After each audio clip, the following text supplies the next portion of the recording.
ఊరంతా గర్వించదగ్గ మనిషి సిఐ రంజిత్ కుమార్. నన్ను పొగుడుతూ చూపేయటం వాళ్ళకి అలవాటు. పిచ్చదు. ఆయన్ని రంజిత్ కుమార్ అంటే ఎవరు గుర్తుపట్టరు. స్మగ్లర్ వీరప్పన్ అంటేనే గుర్తుపడతారు.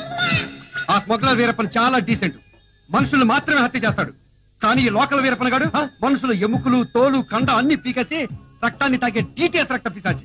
వాడు మా బస్సును చూస్తేనే చాలు పిచ్చెక్కిన పంది పిల్లల గెంతుంటాడు. బస్సు టైరు కింద నిమ్మకాయ బదులు వాడు తలకాయ పెట్టి తొక్కించాలనిపిస్తుంది. ఇది లైవ్ రా. నువ్వు నోర్మై. ఒకే ఒక్కడు సినిమాలో ఒక్కరోజు ముఖ్యమంత్రిలా నన్ను 1 గంట ముఖ్యమంత్రి చేస్తే చాలు వాడిని గాంధీనగర్ రోడ్ లో అందరి ముందు వంకో పెట్టి నడ్డి మీద 4 తన్ని బ్యాక్ లో కిరోసిన్ పోసి నోట్లో దూదులు పెట్టి మరి అంటించేస్తాను. హరామ్ జాదే కుత్తే కమీనే. సారీ సార్, మీకు అలౌట్ చేసిన టైం అయిపోయిందండి. అయినా సరే వాడిని మాత్రం వదిలేదు. మిస్టర్ గోపి, ఇప్పటి వరకు మీరు మా లైవ్ ప్రోగ్రామ్ కోసం సహకరించినందుకు కృతజ్ఞతలు. It's all right. So program enjoy చేశారుగా, మళ్ళీ వచ్చే వారం ఇదే